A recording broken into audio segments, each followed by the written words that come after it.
एष सुरासुरमणसिन्धवन्दितं दोदगादिकं ममलं प्रणमामि वर्धमानं तीर्थं धम्मस्य कर्तारं शेषे पुण्यतीर्थहरि ससौवसिद्धे विशुद्धस्वभावे समणेयणानदंसं चरिततव वीर्यायारे ते सौवे समगं पतेगमेव पतेगं वन्दामि अवट्टन्ते अर्हन्ते मानुषे खेते किच्चारिहन्ताणं सिद्धाणं तरणमोगणहराणम् अज्जावैवगाणं साहूणं चैव सौवेसिं तेसिं विशुद्धदंसं प्राणपहाणासमं समासीज्य ओवसंपयामि सम्मं जतो निर्वाणसंपत्ति। प्रवचन सार परमागु ज्ञान तत्व प्रज्ञापन महाधिकार गाथा 89 89 पृष्ठ 158। प्राणपगमपाण परम च दव्वत्तणा हि संबद्धं जानति यदिणे छेदो जो सो मोहक्षयं पुनदि। ये गाथा वैसे पूरी हो चुकी है हमारी। आज एक छोटे से शब्द पर ध्यान गया और कुछ विकल्प आया, चिंतन चला, उसको थोड़ा बताना चाहता हूँ। अब वो कितना समय लेता है मैं नहीं कह सकता, तो वो थोड़ा बताऊँगा, फिर अगली गाथा पे अर्थ कर ले। जो जीव प्राणपगम प्राणम ज्ञानात्मक आत्मा को चा परम और पर को दब्बत्तणा ही संबद्धम द्रव्यत्व से अभिसंबद्ध हो। यदि जानता है, कैसे जानता है? निश्चय दो जानता, निश्चय से जानता है। सो वह जीव मोहक्षयम पुनदि, मोह का क्षय। हमें बहुत महत्वपूर्ण विषय इसमें इतना जानना है। मोहक्षयम पुनदि, आचार्य ने मोह के क्षय की बात की, राग द्वेष के क्षय की बात क्यों नहीं की? पॉइंट समझ में आ रहा है? ज्ञानावरण के क्षय की बात क्यों नहीं की?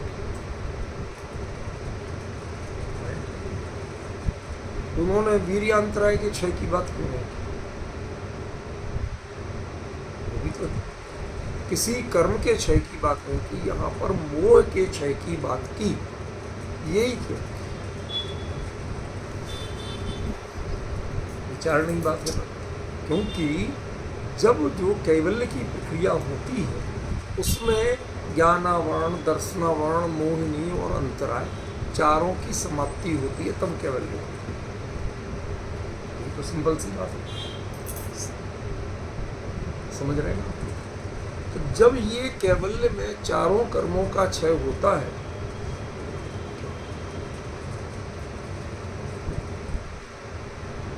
तो अकेले मोह की बात क्यों की? ठीक है, वो राग द्वेष की भी कह सकते थे, वो ज्ञानावरण आदि की भी कह सकते थे, वो घाती कर्म के क्षय की बात भी कह सकते थे। अकेले मोह का क्षय माने जो प्रक्रिया हो रही है वो किसकी हो रही है?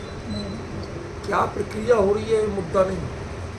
जैन दर्शन में मोक्ष मार्ग की जो प्रक्रिया है वो किसकी है?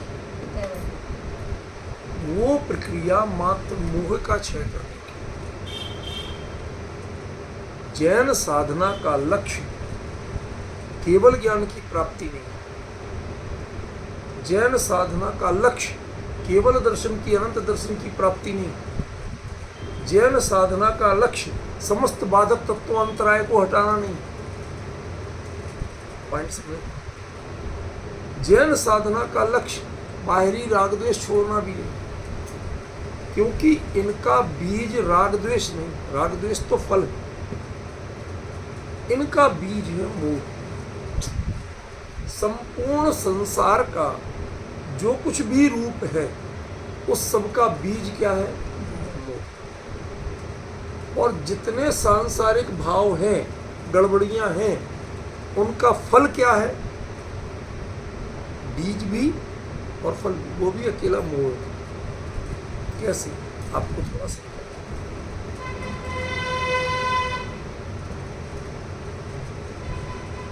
फल माने, कर्म बंध नहीं कह रहा हूं, पहले समझ लो।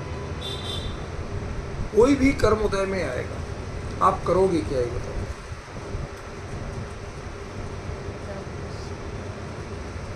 क्या करोगे? मैं आज जरा आप लोगों को सोचने का समय ज्यादा दे रहा हूं ताकि आप एक्टिव हो। आप नितांत अज्ञानी है तो वो एकत्व ममत्व की बात करे, और बाकी जो है भले ही जिससे आप वेद विज्ञानी कुछ भी कह लो, वो राग द्वेष तो करेगी, हो गई वो। तो चाहे दर्शन मोह हो, चाहे चरित्र मोह, यहाँ तो बात है चरित्र संबंधी मोह की, यहाँ दर्शन की बात ही नहीं है, वो तो आपको सिरे से बात बता रहा हूँ इसलिए कह रहा हूँ। इनमें जो भी प्रणति होगी वह आप ज्ञानावरण की प्रणति करके बताओ। ज्ञान कम होना वो तो हो रहा, वो आप क्या कर रहे हो ये बताओ। बात समझ रहे? दर्शन कम देख के बताओ। अच्छा मैं आपकी ओर नहीं देखूंगा, फूटी आंखों भी नहीं देखूंगा, ये क्या है? ये दर्शनावरण का फंक्शन है कि मोह का फंक्शन है? मोह का। अब पॉइंट समझ रहे हैं कि जो भी आप बांधेंगे उसके फल में क्या होगा?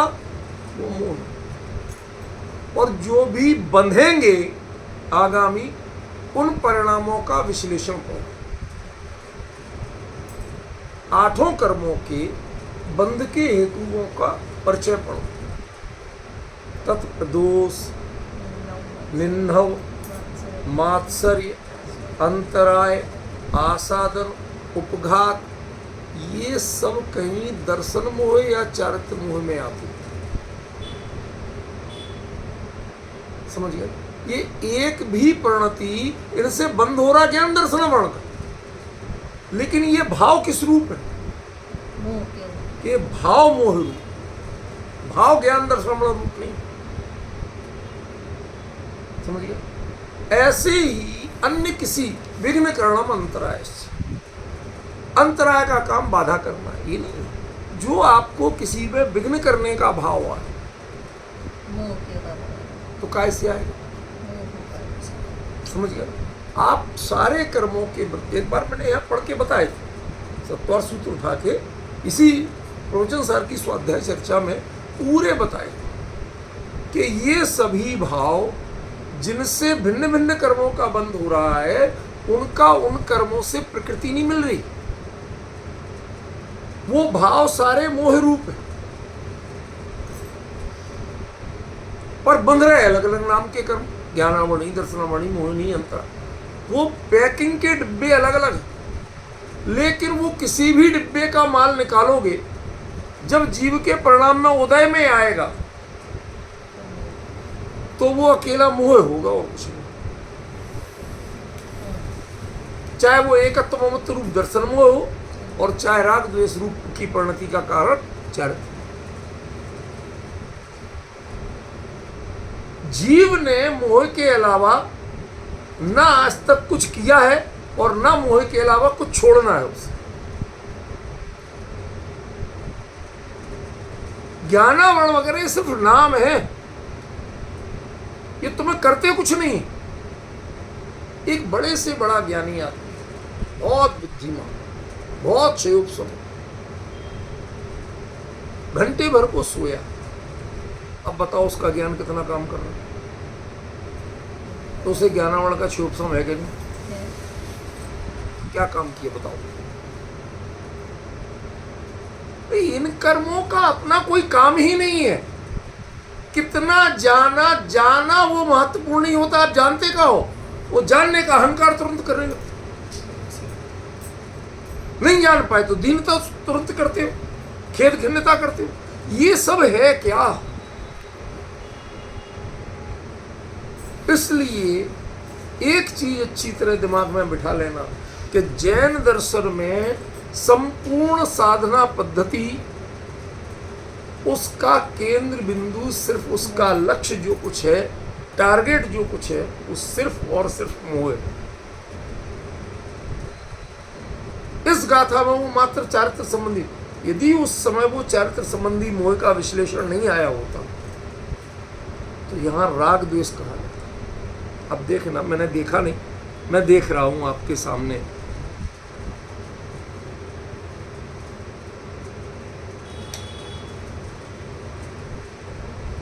इसमें इन्होंने कुछ ऐसा क्लियर नहीं दिया कि मोह, ये तो शुद्धात्मो विपरीत से मोह क्षम करो।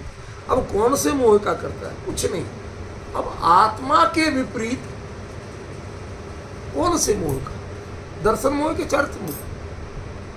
दरअसल इन टीकाओं में कई चीजें बहुत क्लियर हैं, जबकि हमें एकदम क्लियर मैटर चाहिए, तब तो पता चले कि इसमें बात किसकी चल रही है। कई लोग चारित्र, सच बताओ आप ही लोग, चारित्र मोह में क्या आता है? चारित्र मोह में क्या आता है? यही उत्तर है ना, राग द्वेष। अब समझ गए? उस दिन क्या बताया था? राग द्वेष तो उसके फल हैं, वो मोह कुछ और। राग द्वेष तो चारित्र गुण की विपरीत प्रणतियां हैं। भाई विपरीतता क्या है? अपने स्वरूप में नहीं रहे, पर में रहे, इसके अलावा क्या है? चारित्र की संभाल। बात समझ रहे? असलियत क्या है ये बताओ। आप चारित्र को चारित्र मोह पढ़ रहे हो। चारित्र मोह गुण की विपरीत परिणति वो राग द्वेष है, लेकिन उस विपरीत परिणति का जो कारक है वो मोह है। उसका कितना विश्लेषण पिछली गाथाओं में कर चुके। आचार्य यही कह रहे हैं कि आपको राग द्वेष की वृत्तियों के पीछे नहीं पड़ना है, इन पे ढक्कन नहीं लगाना है कि मेरी परिणति में राग द्वेष व्यक्त ना हो जाए। कहते तुम जितना चाहे रोक लोगे। जिनवाणी प्रमाण है, जिनागम में कहा है कि जो द्रव्यलिंगी मुनि है वो यहाँ तक बर्दाश्त कर सकता है कि उसके शरीर की चमड़ी उतारो और नमक छिड़को तो अभी आंख का कोना लाल नहीं हो, वो शांत बैठा। तो राग द्वेष खत्म हो गए?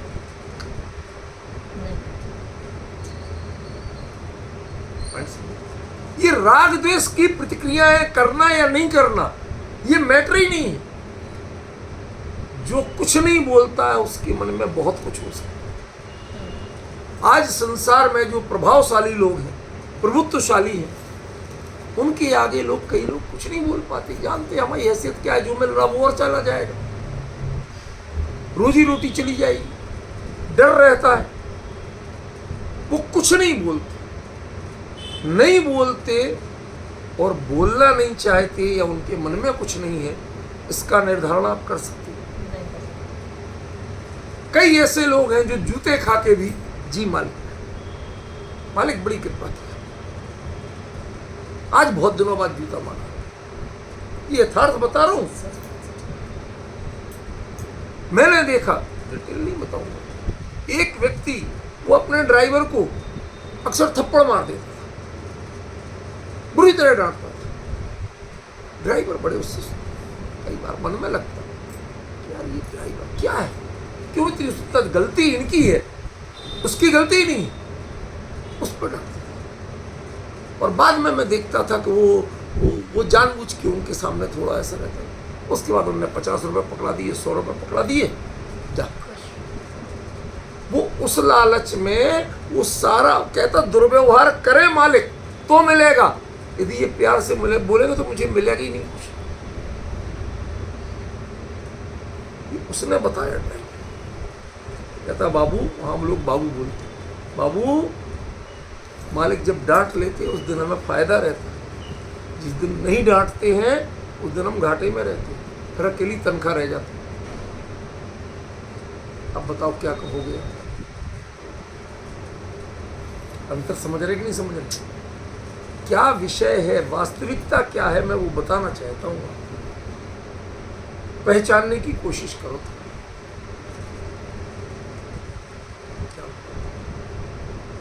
उसने क्या किया? वो जो बिल्कुल शांत पड़ा है, कायदे से उसे द्वेष करना चाहिए था, क्रोध करना चाहिए था, मान करना, अरे साहब बाबू ये नहीं चलेगा, आप हमें कुछ भी बोल दे, थप्पड़ मार दे। पर वहां की गरीबी इतनी थी कि वो उसको 150 रुपए भी उस दिन की सब्जी भाजी घर में आ जाएगी। तनख्वाह से तो रसद आती है, किराया चुकता है। वो प्रयास करते थे छोटी मोटी गलती, जानते थे बाबू थप्पड़ मारेंगे तो 100 रुपए और डांटेंगे अकेले तो 50 रुपए। रेट बना दो, सच्ची बात बता रहा हूं, इससे आगे नहीं बताऊंगा किसका, क्योंकि आप लोग हो सकता है उनको जानते हो। बाबू ने थप्पड़ मार दिया, ना 100 का नोट मिलेगा तो और ज्यादा खुश हो, मुस्कुरा। अब डिफरेंस समझे?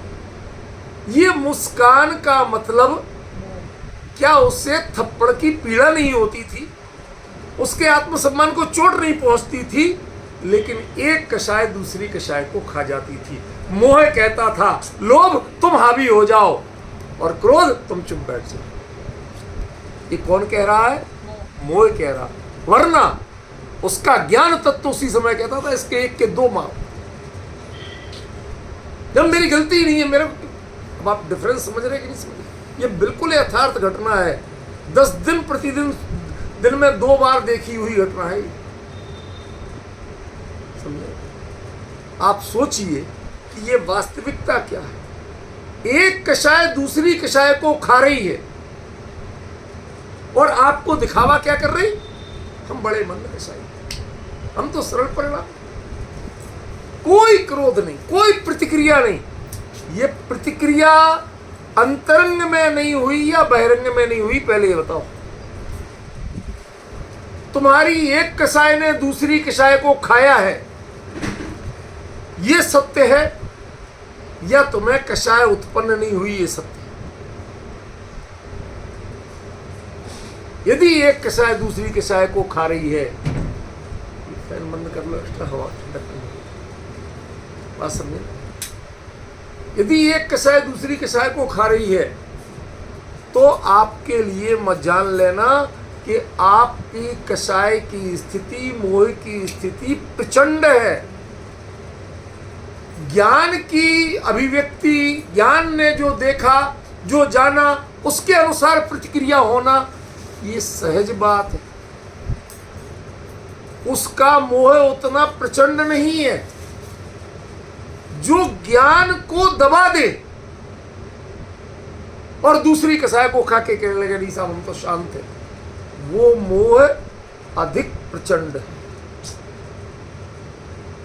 इसीलिए द्रव्यलिंगी मुनि की बिल्कुल सही चर्या और शांत परिणति को भी खतरनाक कहा। तू अपने मनुष्य भाव से खेल रहा है।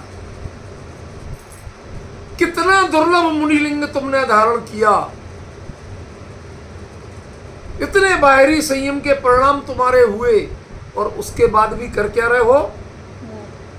मोह माने तुम्हारा मोह बड़ा प्रचंड है, जिसके फलस्वरूप तुम्हारी एक कषाय दूसरी कषाय को खा रही है और ज्ञान को दबा रही है। ज्ञान तत्काल प्रतिक्रिया करता है। समझने की कोशिश कीजिए आज का विषय क्या। ज्ञान भले ही चाहे वो प्रतिक्रिया राग में होती है, द्वेष में होती है, लेकिन वो जो उसे मिला, उसके जो आपके निर्णय में बसाया कि ये चीज अच्छी है, बुरी, गाली देना बुरी चीज है, किसी को मारना बुरी चीज है, तो तत्काल क्या आएगा? क्रोध या ईगो। आपने ऐसे कैसे किया मेरे साथ, आना चाहिए। ध्यान रखना, क्रोध और मान दोनों द्वेष के रूप है, माया और लोभ दोनों राग के रूप है। समझिए? अब आपके राग ने द्वेष को खा लिया। जो राग की उत्पत्ति हो रही है या द्वेष की उत्पत्ति हो रही है सहज, वो मोह कमजोर है। क्यों? उसमें ज्ञान तत्व काम कर रहा है। ज्ञान में जो भी, चाहे मोह ने फीड किया कि ये अच्छा और ये बुरा, तो वो अच्छे बुरे को कम से कम स्वीकार तो कर रहा है। अब वो जो बुरा किया अगले ने, उससे जो द्वेष के भाव पैदा हुए, उसको राग का भाव खा गया और आप बिल्कुल विनम्र बन गए। ये विनम्रता, ये मोह का असल में रूप भाई साहब समझ में नहीं आएगा यदि मैं ऐसे खोल के नहीं समझाऊंगा। ये जो विनम्रता है ना, समझ लेना ये मोह का प्रचंड रूप है। जो लोग शांत रह जाते हैं, भाई तुम शांत रहे क्यों? जो सीधा कह देता है वो व्यक्ति बुरा तो बहुत लगता है, लेकिन मान के चलना वो मोही कम है, उसका मोह उतना प्रचंड नहीं है। जो बात लगी साहब कह के निपटा दी, खत्म, दिमाग में रखना ही नहीं माने नहीं, हाँ माने हाँ, अच्छा माने अच्छा, बुरा माने बुरा, खत्म। ऐसे लोग जो खरा बोलते हैं उन्हें आज खोटा समझा जाता है। समझ रहे ना? ये वृत्ति तब होती है कि जब आपके मोह की परिणति, मोह का जोर अपेक्षाकृत कमजोर हो, तो ज्ञान खड़ा होना जानता है। समझ में? भले ही चाहे वो मोह के इशारे पे ही चल रहा, क्योंकि राग द्वेष तो उसी की परिणति होती, लेकिन वह कम से कम जो ज्ञान को पता है वो उसके अनुसार तो कर रहा है। अब वो ज्ञान के अनुसार, ज्ञान तू चुप बैठ, बाबू ने मार दिया थप्पड़, तो चुप बैठ, इसके बदले में 100 का नोट मिले। वो आपके क्रोध और मान के भाव को माया और लोभ के भाव ने खा लिया। आपका मोह कई गुना प्रचंड है। आपकी शांति आपके व्यक्तित्व के लिए, आपके चरित्र के लिए कई गुनी खतरनाक है। इसलिए शांत रहना, मीठा व्यवहार करना, हाँ जी करना, ये ध्यान रखना। ऐसे लोग बहुत छली हैं, इनका मोह बड़ा प्रचंड है। ये चारित्र मोह में अच्छी निशानी नहीं है कि कोई बाहर में अपेक्षाकृत शांत रहता है, आंख का कोना लाल नहीं हो रहा, बिल्कुल चुपचाप बैठा रहता है, किसी से कुछ नहीं कहता। ये लक्षण मोह की तीव्रता के हो सकते हैं, ये लक्षण मोह की मंदता के ही होंगे, ऐसा जरूरी नहीं। मोह की मंदता में भी ऐसा होता है, मैं ये नहीं कह रहा हूं कि सभी गलत होते हैं, लेकिन 90, ये मैं परसेंटेज जो बता रहा हूं उस पर गंभीरता से सुनना, 90% छद्मस्त अवस्था में नेगेटिव ही होता है। हमारी एक कषाय दूसरी कषाय को खाती है, कभी मान कषाय खाती है, कभी लोभ कषाय खाती है। हमें अपनी जगह समाज में रेपो अच्छी रखना है, हम क्रोध को पी, बाद में भले ही चाहे 4 लोगों से कहा इसका ध्यान रखना, आज इसने ऐसा कहा, लेकिन मंच पे कोई बात नहीं भाई साहब, कह लिया आप नहीं कहेंगे तो कौन कहे? ये जो चीजें हैं, ये जो लोक में लुभावना व्यवहार है, आकर्षक जो लगता है, जिसे हम सम्मानजनक कहते हैं, उस परिणति की अंतरंगता को पहचानना। बड़े से बड़े ज्ञानी आचार्य हों, आपकी परिणति की कहीं ना कहीं कमजोरी है जो आप स्वस्थान से 700 की ओर नहीं बढ़ पा रहे। कहीं ना कहीं तो आपका उपयोग अटक रहा है, किसी का शास्त्र रचना में अटक रहा है, किसी का संघ की व्यवस्था में अटक रहा है, किसी को आगे तत्व की प्रभावना में अटक रहा है। कहीं गड़बड़ नहीं, जो गड़बड़ियां मैं सारी गड़बड़ियां दूर करके मानूंगा, चाहे लिख के करूं, चाहे अनुशासन के जोर पे करूं, चाहे आदेश दे के करूं, बुरा मत मानना। ये जितनी प्रवृत्तियां जो आदर्श दिखती हैं, इनमें फंक्शन मोह का है। आपकी प्रवृत्ति पर में होगी ही नहीं। यदि मोह नहीं होगा तो प्रवृत्ति पर में होगी ही नहीं। आप क्या मानते हो, शांति अच्छी चीज है? आज हिम्मत रख के सुनो। स्वरूप में अवस्था अच्छी चीज है, स्वरूप अवस्थान अच्छी चीज है। बाहर में आप जितना चुप रह जाते हो वो 90% दूसरे खाते में जाता है। वो कोई ना कोई कसाय दूसरी कसाय को खा रही है। भाई साहब, हमारा धर्म तो उनमें, हमारे घरों में वो जीव पाले जाते हैं जो घास खाते हैं, जो दूसरे जीवों को खाते हैं उनको नहीं पाला जाता। संकेत समझने की कोशिश कीजिए। हमारे यहाँ बिल्ली नहीं पाली जाती, कुत्ते नहीं पाले जाते, शेर नहीं पाले जाते। ऐसे सो पालते हैं लोग, पलते हैं। तुम दूसरे जीव को खा रहे हो। होने को तो स्थावर वो भी वनस्पति का है, लेकिन उनकी प्रकृति, उनकी पीड़ा, उनकी वो अपने ऐसे ही होते हैं, वो अपनी अलग है। उनके लिए अवृति जीव को और देशवृत्ति तक को मना नहीं है। त्रस हिंसा को त्याग वृथा थावर न सम, मतलब उसको भी स्थावर का पूरा त्याग नहीं होता है। आप समझने की कोशिश। जब तक हम इन बारीकियों को नहीं समझेंगे, ये आपके गुणस्थान के परिवर्तन को दिखाती, ये आपके मोह के स्थान के परिवर्तन को दिखाती। समझ रहे हैं? इसलिए इनको बारीकी से समझने की कोशिश कीजिए। आप यदि स्वरूप में नहीं है और जो शांति है वो शांति 90% एक कसाय दूसरे कसाय को खाने की है, इसका मतलब आपने मांसाहारी जीव पाले हैं। आपकी प्रकृति, आपके पालतू जीव जिसके यहां मांसाहारी है, वो शाकाहारी कितना होगा? मेरे प्रश्न समझ में आया? जिसके यहां मांसाहारी पलते हैं वो स्वयं शाकाहारी कितना हो सकता है? अरे हमारे यहां गाय पलती है, घास खाती है, दूध देती है, वो अपने बछड़े को चाटती है, खाती नहीं है। लेकिन बाकी जानवर अपने बच्चे तक को खा जाते हैं। कई बार परिस्थिति, बस समझ गया ना? ये अंतर आपको पहचानना पड़ेगा, बहुत बारीक अंतर है। कई जानवरों की प्रकृति, शेरों में ये होता है कि यदि जो नर शेर जिसके बच्चे थे वो मर गया या कुछ भी बात हो गई, या दूसरा शेर, नर शेर आ गया, तो सबसे पहले अब वो शेरनी वही, पर वो अपनी ही शेरनी के बच्चों को मार के खाता है, ताकि वो मेरा नाम रहे कि मेरी संतान चल रही है, दूसरे की संतान नहीं चल। अब आप सोच रहे ये मान कितनी बड़ी क्रूरता को जन्म दे रहा है। अरे शेरी के बच्चे तो है, कुत्ते के बच्चे थोड़ी है। ये हिंसक प्रवृत्ति जहां है वो किसी को नहीं बख्शेगी। कसाय कसाय को खाने लगे, मोह की वह स्थिति बड़ी भयंकर है।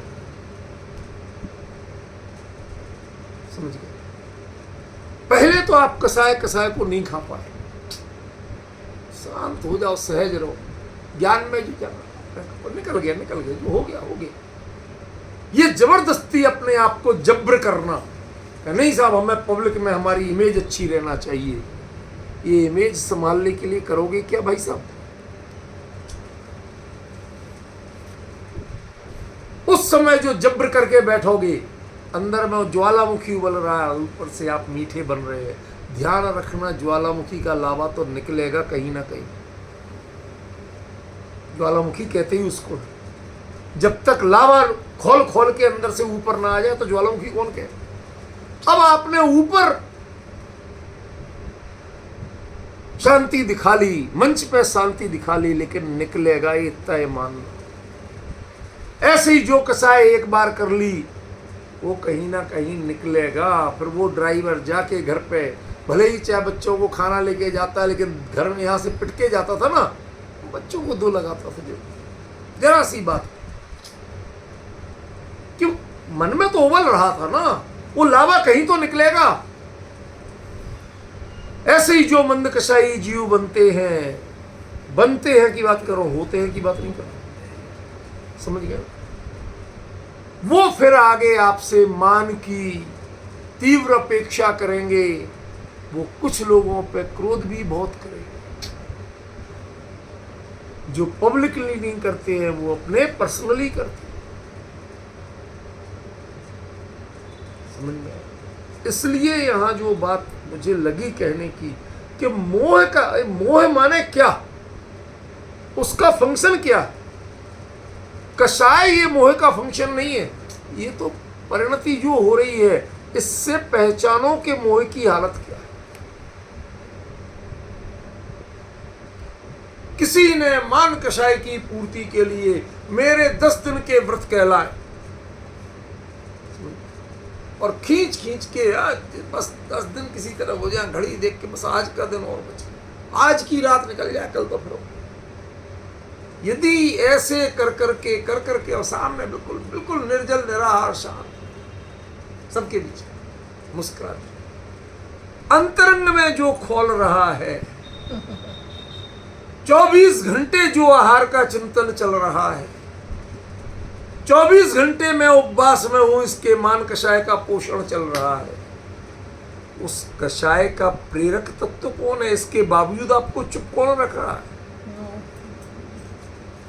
वो मां जगत के मान के प्राप्ति का जो मोह और लोभ है ना, वो आपको चुप रखा। वरना भूख तो लगे रही थी, बेचैनी तो थी, उठा के खा लेती। लेकिन अब सबके बीच में है, कैसे करें, कैसे करें? अब डिफरेंस समझ रहे ना, बारीक, बहुत बारीक अंतर, समझे भाई? इसलिए मुद्दा राग और द्वेष का नहीं है, राग और द्वेष पे फोकस मत करना। यदि वो परिणति सहज है, सहज माने सामान्य छद्मस्थ जीवों के ऐसा जानना, उनके ज्ञान में ऐसी प्रतिक्रिया आने पर वो क्या करेंगे? जैसे आपने किसी ने किसी को गाली दी तो क्या करोगे? भाई हम तो चुप तो रह लोगे, होगा क्या? मन में लड्डू फूटेंगे, मजा आएगा। आता ही बुरा तो लगता ही है, सही बात है। यहीं तो वो अटका है, यहीं पे मैं अटका रहा हूं। जो ये लगता है जैसा हुआ वैसा दे दिया, सहज है, समझ लो। जब चीज ज्यादा सजावटी मिले तो खतरा मानो, चाहे पकवान हो और चाहे मेकअप, जहां सजावटी ज्यादा मिले वहां तय जानना गड़बड़ी है। आपको एक छोटा सा रहस्य बताऊं, 100% नहीं कह रहा हूं, पर कई मामलों में जो ये फलों के ऊपर बढ़िया A1 क्वालिटी ऐसा कुछ स्टिकर लगे मिलते हैं,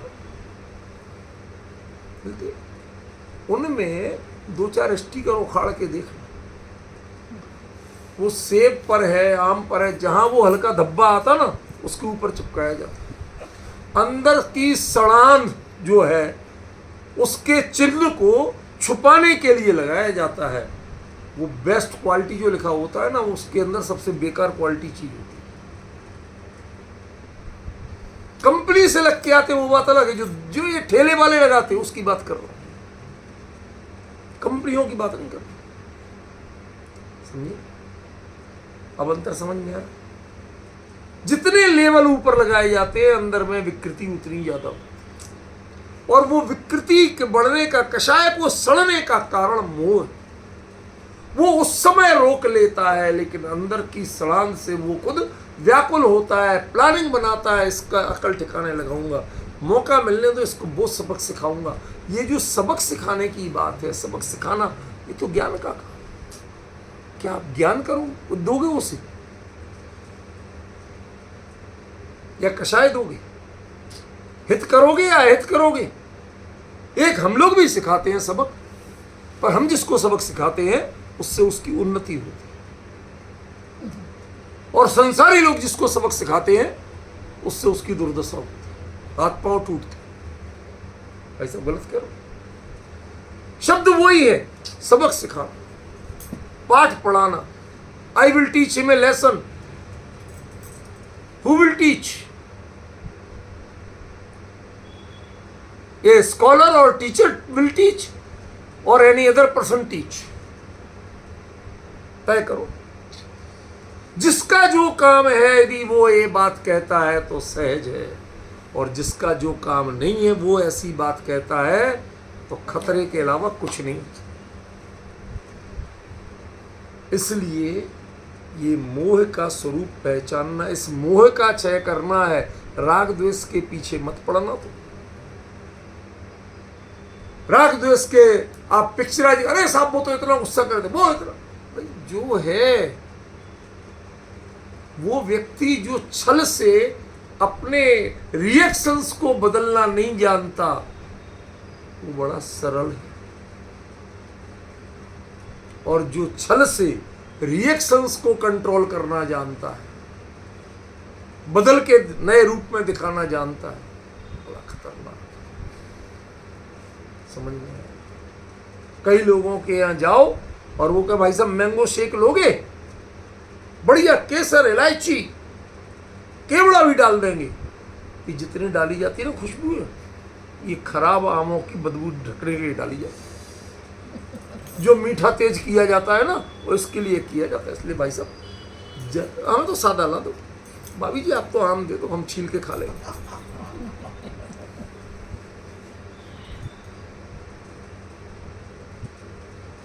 ये यथार्थ बता रहा हूं आपको। इसलिए इस चक्कर में कभी नहीं पड़ना। वो फ्लेवर कितना अच्छा दिखाया जा रहा है, सजावट कितनी अच्छी दिखाई जा रही है, उतना ही खतरा जानना। इसलिए जो अंदर में सड़ाता है परिणति को, उसका नाम मोह है। खतरा सारा इससे है, और क्षय अकेला इसका करना है, और किसी का क्षय नहीं करना। जो आपके श्रद्धा या चारित्र को बिगड़ने का रास्ता दिखाता है, विपरीत रास्ता दिखाता है, विपरीत मार्ग पे चलाता है, श्रद्धा में विपरीत मार्ग पे चलाता है, तो खतरा बहुत कम है। तो क्यों? दिखता है ना साफ। भाई यदि रागी को पूज रहा तो वो रागी को पूजता दिखेगा, आप पहचान जाओगे कि गृह मिथ्या दृष्टि है। पॉइंट समझ। लेकिन चारित्र में जब ये होता है तो चारित्र में बड़ी साज संवार के पेश की जाती चीज, वो छल से पेश करता है, उसमें माया का भाव प्रबल हो जाता है। मोह हमेशा पहले माया बढ़ाएगा, समझिए, हमेशा माया बढ़ाएगा, हर चीज को पैकिंग का तरीका बदलेगा। ये लोग जो ठेलों पे आम लगाते, फल लगाते हैं, सब कुछ हम कहते हैं भाई मैं पूरा तुम्हारा ठेला बखेड़ के लूंगा, देना तो हाथ लगाओ, नहीं तो नहीं लगाओ। वो क्या करते, बाद में नहीं बिकेंगे ना, तो शुरू में तो दिखाने के लिए दो चार जो थोड़े बहुत खराब होंगे, लेकिन 90% सही है, उनको जो खराबी है उसको दवा नीचे छुपा के और बाकी पहुंच के बल्कि चमका के लगा दे। आप दूर से आओगे देख फटाफट डाल दो, हाँ बाबूजी बिल्कुल बिल्कुल ये बने, सब गड़बड़। वो असली जो है वो अक्सर नीचे लगाओ। क्यों भाई? बाद में जब बिकते बिकते यदि हमने बढ़िया नीचे लगाया तो खरीदेगा कौन? तो दिखाएंगे अच्छे, सबसे नीचे की लेयर में किनारे लगे होंगे बहुत बढ़िया, बाबूजी नीचे से नहीं ऊपर ही से ले लो। दिखाएंगे नीचे के, विज्ञापन नीचे का देंगे ऊपर।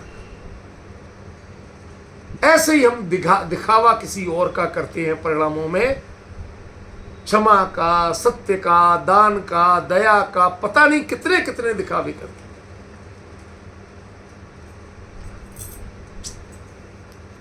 ये बड़ी विडंबना है। एक समाज के बड़े भारी श्रेष्ठी थे, वो हमसे कहते, खबर आई भाई साहब हमारी माता जी तो आखिरी समय में उन्होंने आर्य का दीक्षा लेके फला आर्य का के रूप में उन्होंने तो देह छोड़ी सल्लेख में। अच्छा भाई सब किया हुआ,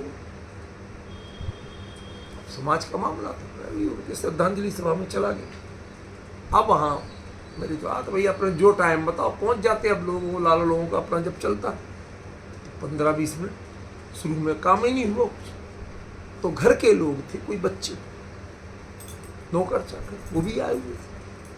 हम, अरे भाई साहब क्या हुआ था अम्मा जी को? बाबूजी ने किसी को फ़ोन किया, उन्होंने कहा माता जी कोई नाम बता दो जो माता जी का नाम अच्छा है। तो फला माता जी ने कहते यही नाम रख दो। फिर उन्होंने जो किसी के पिच्छी कमंडल जो बोली वोली लेके लेते ना आज, कि वो बगल में रख दिए और नई एक साड़ी बहू से कह के उनको सिंपल सारे कपड़े उतरवा के वो पहनवा दी। तो उनको होश ही नहीं था, वो तो पड़ी थी। हो गई दीक्षा, हो गई माता जी।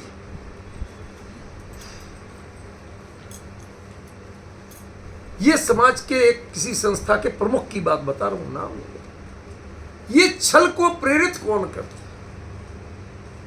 आपने अंत तक माता जी की सेवा की या नहीं की, लेकिन ये विज्ञापन जरूर किया, मैंने साहब इतनी बढ़िया रखा, हमारी माता जी तो उनका मान ले रहे हो तुम, उनके अंत समय तक उनको पाठ सुनाने के लिए तुम नहीं थे,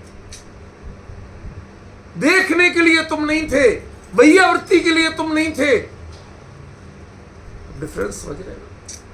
ये जो लेबलिंग होती है बड़ी खतरनाक है। ये लेबलिंग का छल कौन सिखाता है? ये मोह सिखाता है। आपको डाइवर्ट कौन करता है? मोह करता है।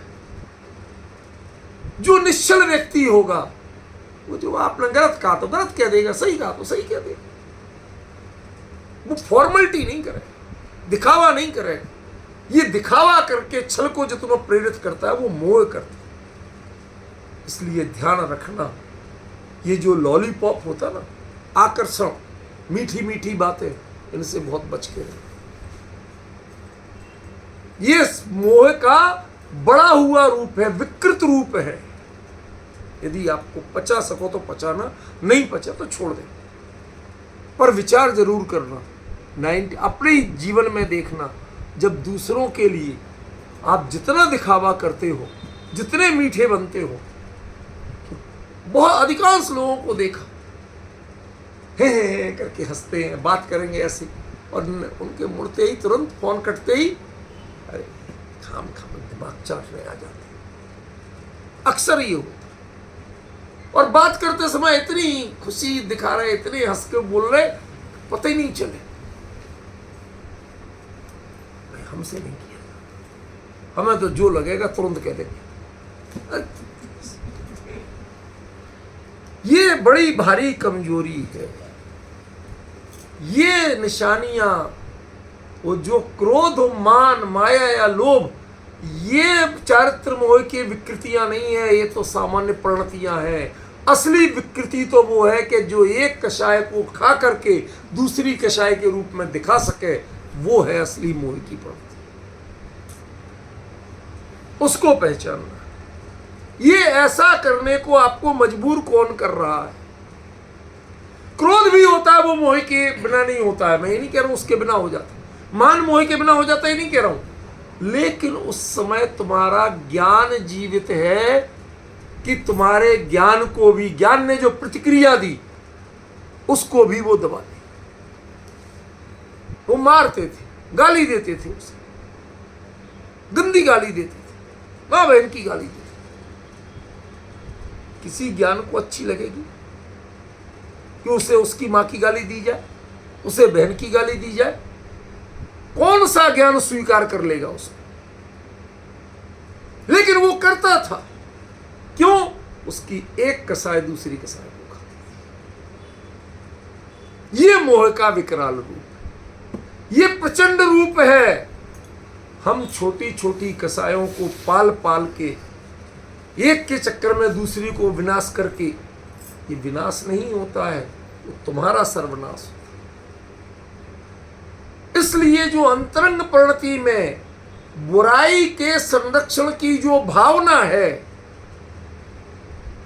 अब थोड़ी परिभाषा सुनो। बुराई के संरक्षण, अपने स्वरूप से बाहर किसी भी रूप में रमने की जो भावना है, असल में मोह वो है।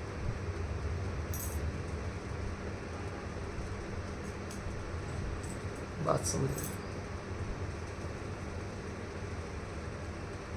तुम्हारे अपने घर में तुम स्वाध्याय करो, मैं दुनिया में जाके कराऊं, घर घर जाके कराऊंगा। भाई साहब मैं तो बड़ा समाज सेवी हूं, चुन चुन के जितने करोड़पति हैं सबके घर में जाके स्वाध्याय कराता हूं। समझो कोई सामान्य जीव यदि उसके मरणासन्न भी है तो उसे जाके नमोकार मंत्र नहीं सुनाता, उसे चत्तारी मंगल पाठ नहीं, उसे वैराग्य भावना 12 भावना नहीं सुनाता। उसके लिए मेरे पास समय नहीं होता है।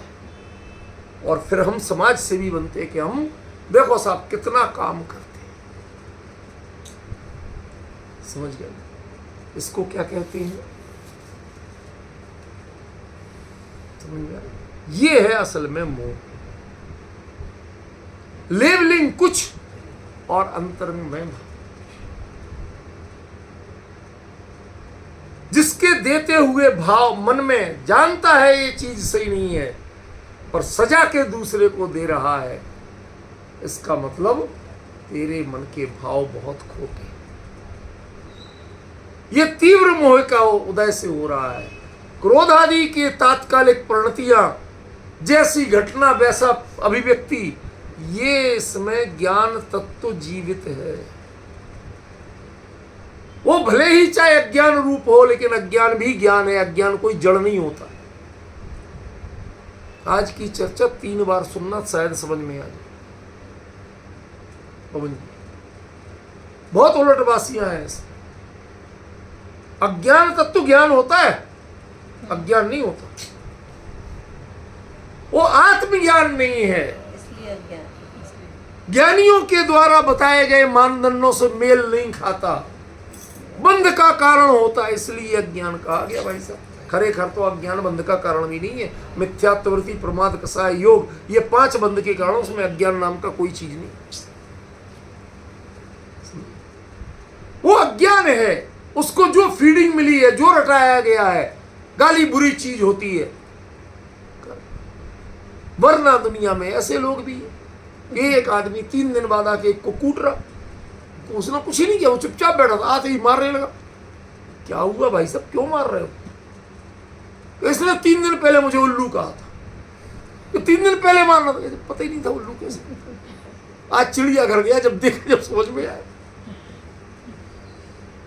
तो 3 दिन पहले जो उल्लू कहने पे शांति थी, और आज कुछ नहीं बोला और पीट रहा। ज्ञान तत्व उस समय, चाहे उसे अज्ञान कहो, सक्रिय नहीं था। वो समझ ही नहीं पाया था मैं क्या कहूं। अब जब समझ में आया तो ये प्रतिक्रियाएं सहज हैं। पहले की शांति वो भी अक्षम्य थी। क्यों? पता नहीं था ना। पता होता तो फिर बात ही दूसरी होती। समझ गया भाई साहब? पता नहीं था। और अब वो शांत था, उसने कुछ नहीं कहा, फिर भी पिट रहा। तो उसे पता तो है, हमने दी थी 3 दिन पहले से उल्लू का। अंतर समझ। ये बाहरी परिणतियों और कषायों के आधार पर निर्णय नहीं करना, उसके पीछे उसके प्रेरक तत्व जो है उसको पहचानना, उसका नाम मोह है। इन परिणतियों का नाम मोह नहीं है। राग और द्वेष को चारित्र मोह की परिणति जो कहा जाता है, ये बड़ी स्थूल बात है, बहुत स्थूल बात। ये असल में मोह नहीं है। इसको इस रास्ते पे चलने को जो सिखाता है ना, उसका नाम मोह। राग द्वेष का जनक। उस मोह का क्षय करना है। इस निश्चय से जानने से उस मोह का क्षय होता है। राग द्वेष तो होते ही क्या है? ये तो बाहरी रिएक्शन थे। जब बाप चला, जड़ चली गई, ये पत्ते कहाँ हरे रहना, ये तो सूख नहीं, झर नहीं है। समझ गए? ये वो प्रक्रिया है, इसके क्षय की बात की। इसलिए मोह माने राग द्वेष का क्षय, या मोह माने दर्शन मोह का क्षय, ये भ्रम निकाल दे। दर्शन मोह की तो यह बात ही नहीं। चारित्र मोह में भी राग द्वेष के क्षय की बात नहीं। मैं कसम करता हूं कल से गुस्सा नहीं करूंगा। आज किसी से बात हुई, वो कहते बड़े शालीनता से, भाई साहब हमारा तो संकल्प है 1 साल में हम दीक्षा ले लेंगे। हमने कि तुम्हारी कभी जिंदगी में दीक्षा नहीं होगी। सीधा बोल, अरे भाई साहब हम तो आपको बड़ा ज्ञानी समझते हो और आप तो हमारे ऐसे कह रहे। हमने कि ढोंग बंद कर दो। सीधा ही बोल। कहते क्या मतलब है? हमने कहा भाई साहब दीक्षा कैसे होती है? वैराग्य से। तो भाई अभी वैराग्य है क्या? 1 साल बाद क्या परिणाम होंगे वो तुम्हें ठिकाना है? यदि तुम्हें अभी वैराग्य है, यदि अभी तो हमारे ऊपर एक जिम्मेवारी, एक काहे की जिम्मेवारी है, जिंदगी भर लदी रहेंगी। तुम अभी दीक्षा लो हमारी तरफ से, अभी वैराग्य छोड़ो, मेरे तो बड़े भाव है तो अभी निकलो। नहीं भाई साहब, अभी तो थोड़ा ये तुम्हारा मोह जिंदा है, तुम्हें वैराग्य है ही नहीं, तुम कभी दीक्षा नहीं करो। और ले भी लोगे तो किसी कसा, जैसे इधर पे अभी घर की जिम्मेवारी निभा रहे तो कसा है, फिर वहां की कहीं की करोगे तो अभी कसाई ही लोगे और कुछ नहीं करोगे। सब मान कसाई की खातिर कर रहे हो। जो अंतरंग में संसार, शरीर और भोगों से विरक्ति कहते हैं, वो जिस क्षण जगह उस क्षण दीक्षा होती है। 1 साल तक तो तुम संसार की जिम्मेवारियों को पाल रहे हो मन में, तुमने वैराग्य को पाला कहां जो दीक्षा हो। समझ गए? बहुत गंभीर विषय है। इसलिए अपने मोह को पहचानो। और दुनिया में कोई व्यक्ति, चरित्र संबंधी मोह की बात कर रहा हूं, यदि वो तत्काल जो चीजें मानक मानी जाती है उसका सीधा रिएक्शन दे देता है, तो उस पर आपको थोड़ा सा सरल भाव रखना, वो बड़ा बढ़िया आदमी। अरे साहब वो तो मुंह पे कह देता है, बढ़िया। क्यों? मन में सड़ा के नहीं देता है, फ्रेश माल दे देता है।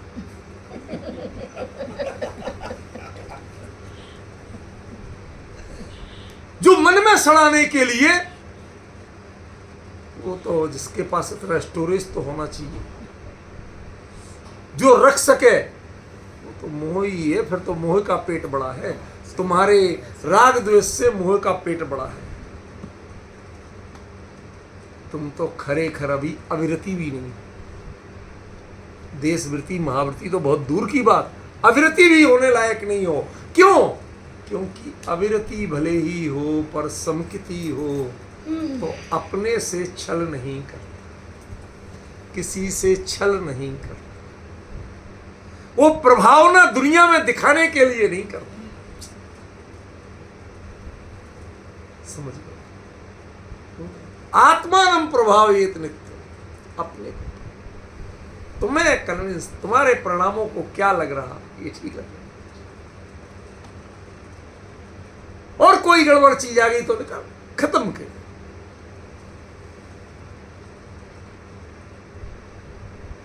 कितना बचाते हो बुरी चीज को। थाली में 2 केले आए थे, 1 केला सड़ा था, दूसरे केले का छिलका उतार के उसके ऊपर रख लिया। अरे तुम्हारी पूरी थाली विकृत हो रही है और तुम्हारी मानसिकता विकृत हो रही है, उठा के अलग। क्या भाई साहब थोड़ा ठीक नहीं, क्या बुराई है? नहीं तो देख लो सामने।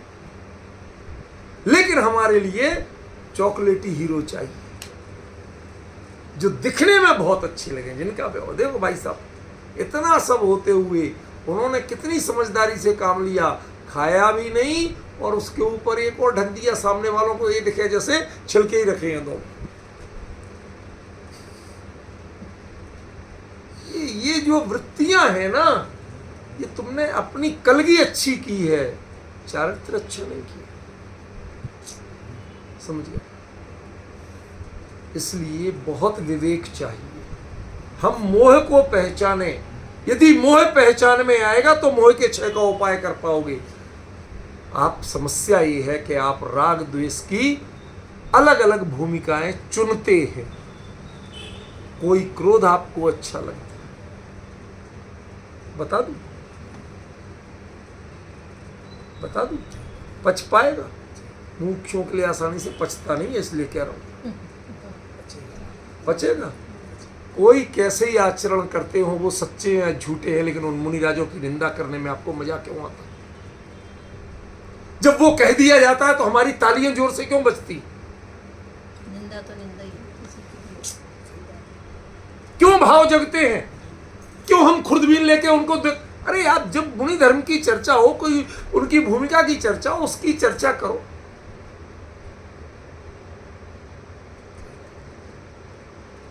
जो तालियां बजाते हैं वो भी गलत, और जो तालियां बजवाते हैं एक वो भी अपराधी।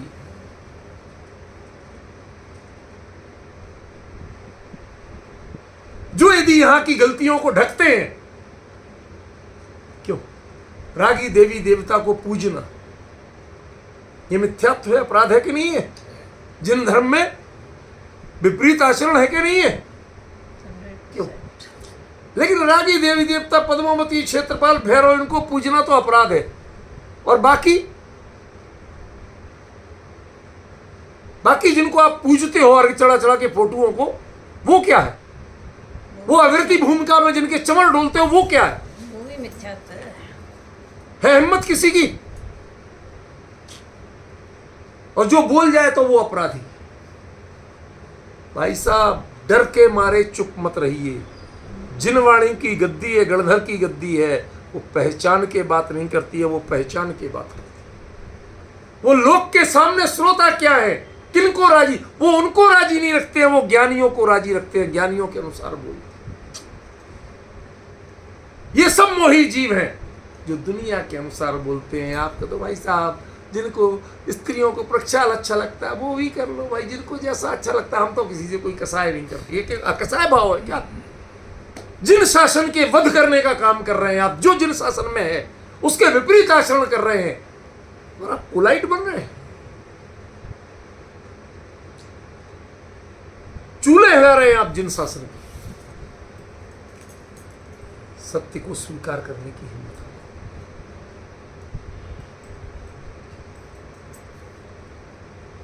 ये जो ढुलमुल नीतियां हैं, ये ढुलमुल नीतियां आपको कहां ले जाएंगी आपको पता है?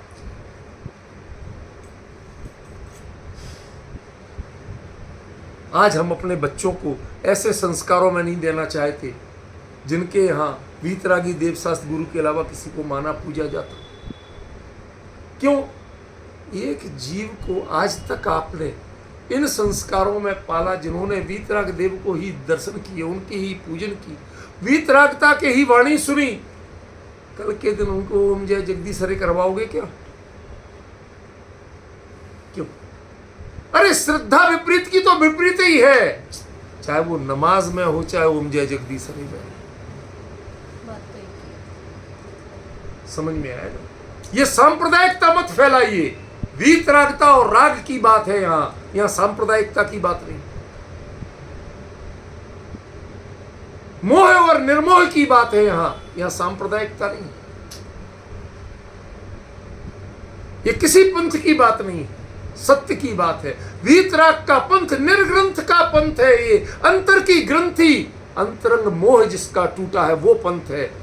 जिसके अंदर की ग्रंथि खुली हो वो बाहर में किसी जीव के प्राण पीड़ा का कारण नहीं बन सकता। जब आप पंचामृत करते हो तो सिवाय जीव हिंसा के और कुछ नहीं हो। दृढ़ता से कह रहा हूं, सिवाय जीव हिंसा के और कुछ नहीं हो। विनय तो होती ही नहीं है, पर अनंत जीवों की हिंसा का द्वार खुलता। समझ में? मैं आपसे ही पूछना चाहता, पंचामृत जो था, जिसको भी बना लो आप, जिनसे भी बना लो, उसको शुद्ध जल का गंधोदक जितनी विनय से आप लगा लेते हो, उसके बाद कहीं वहाँ कुछ ईचिंग, कुछ परेशानी, खुजली होती है। लेकिन गन्ने का रस हो, चाहे दूध हो, चाहे दही हो, इसका यदि आप लगा लोगे तो क्या होगा? जब आपके माथे पे ईचिंग होगी तो वो बहके जहां जाएगा या जहां डाला जाएगा, उन जीवों की गति क्या होगी? मैं दृढ़ता से कह रहा हूं, मैंने आंखों देखा श्रवण बेलगोल जैसी जगह पे, अब तो नाम लेके बोल रहा हूं, जिस समय वो इतना भव्य आपका अभिषेक का समारोह चल, वो जहां जिन नालियों में बहके जहां इकट्ठा होता है, बिलबिलाते हुए कीड़े देखे हैं। गंधोदक की ये अभिनय, ये कल्पना नहीं कर सकते लोग जाते हैं सब, भाई हमने भी अभिषेक कर, क्या अभिषेक करा है तुमने, किससे किया, ये मुद्दा नहीं है। लेकिन जहां ये अभिनय की परंपरा हो, जिन शासन की विपरीत परंपरा हो, उसमें आप शिष्टाचार के चक्कर में मत पड़िए। दृढ़ता से रहिए। पवन जी, हम लोग, मैं जब भी जाता हूं सीधा नीचे निर्देश होता हूं, पता है ऊपर तक सुदीप जी आएंगे, प्रतिमा जी लाएंगे, वो अपना प्रक्षाल पूजन कर लेंगे और पूजन करके चले जाएंगे। हमारे बाद में जो कुछ हो, लेकिन वहां उस समय कोई विधि नहीं हो सकती ऐसी। कम से कम एक सत्य का हिम्मत तो रखिए। अरे साहब वो बड़े कट्टर हैं। ये कट्टर क्या होता है? ये आपका मोह आपको पोलाइट बनाता है। मैं क्रोध या किसी कषाय को अच्छा नहीं कह रहा हूं, लेकिन यहां पहचानिए मोह को और मोह के क्षय करने का साहस कीजिए। यही आचार्य ने यहां कहा, राग द्वेष के क्षय करने का नहीं कहा, मोह के क्षय करने का कहा। इस बारीकी को पहचान, तब आप समझ पाएंगे कि ये गाथा क्या कह रही है, किस दिशा में ले जा रही है। अब कल से जो चलेगी वो अगली गाथा ही चलेगी।